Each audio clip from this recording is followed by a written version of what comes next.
Dans cette vidéo, on va parler filtre et traitement de l'eau. Je m'appelle Clélia et je suis monitrice fédérale de survie.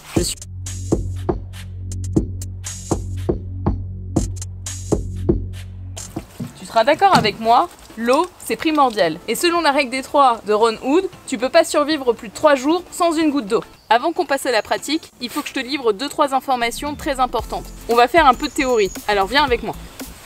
Le corps humain étant constitué d'environ 70% d'eau, n'attends pas d'avoir soif pour boire, sinon ça veut dire que tu es déjà déshydraté. Ne bois pas plus de 25 centilitres par prise, donc en une seule fois, sinon ça sert à rien. Et pour répondre à la question que tout le monde se pose, oui, tu peux boire ton urine, mais dans les 30 minutes après la sortie de ta vessie. Tu peux le faire en dernier recours quand t'as pas accès à l'eau ou en additionnant avec d'autres sources d'eau. C'est pour toutes ces raisons que dès que tu as la possibilité de récupérer de l'eau, eh bien, sois opportuniste.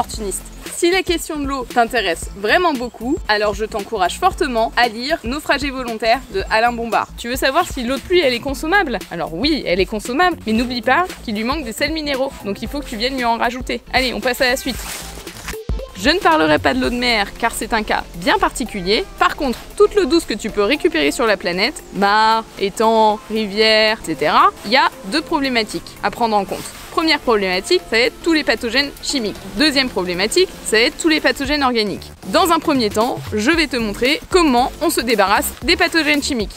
Et pour ça, je vais avoir besoin de faire un filtre à base de carbone. Je t'invite à regarder les vidéos TikTok que j'ai fait sur le carbone, tu pourras comprendre comment ça fonctionne. Pour ça, on va fabriquer un filtre permanent. J'ai donc été chercher 3 perches en bois, du cordage, du charbon composé à 80% de carbone et de ton slip.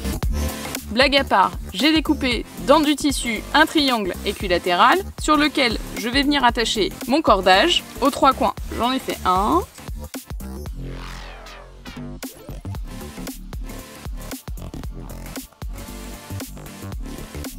Pour l'accrocher, j'ai récupéré des tout petits bouts de bois.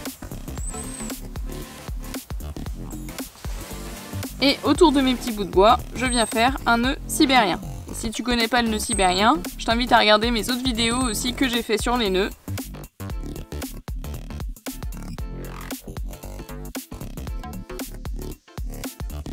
Avec mes 3 perches, tu l'auras certainement compris, je vais fabriquer un trépied et pour ça, je vais te montrer le nœud trépied. J'ai positionné le bout de mes perches à la même longueur. Ici, je vais faire mon nœud. Il me faut un petit peu de distance entre chaque perche et je vais essayer de conserver cette distance jusqu'au bout. Je commence par faire un nœud sibérien sur la première perche.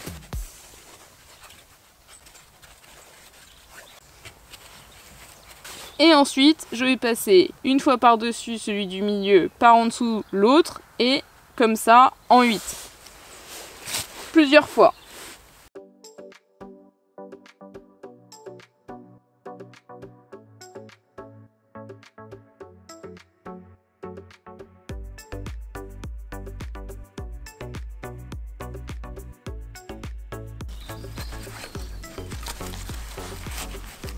Je rapproche mes brins et je viens entourer les brins de gauche.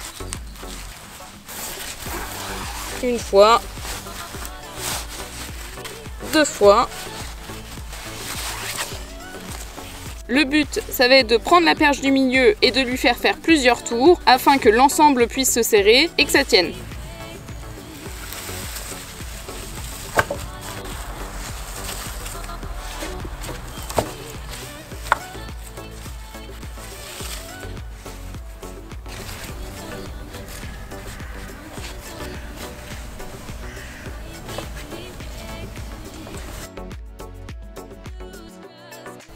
J'ai fait plusieurs tours juste pour réduire ma corde et le reste ça va me servir à suspendre mon bidon. Comme ça, j'aurai un système de filtration permanent. Je vais maintenant m'occuper d'attacher ton slip. D'ailleurs, merci. Je fais un nœud réglable.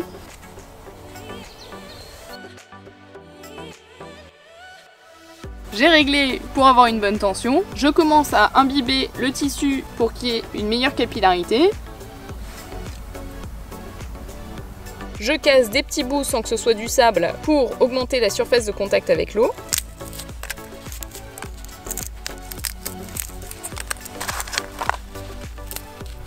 Pour rappel, c'est bien du charbon de bois et pas du charbon de mine. ou du charbon industriel traité pour le barbecue. Et maintenant, je suis désolée de te le salir, mais je vais être obligée d'en disposer sur ton slip.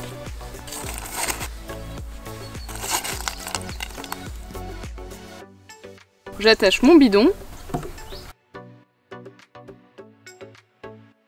Et non, j'ai pas fait des nœuds de couteau, j'ai fait des demi-clés. Je dispose mon récipient en dessous pour récupérer l'eau. L'avantage d'un bidon avec un robinet, c'est que tu peux régler le débit. Et le débit idéal, c'est une goutte à la seconde.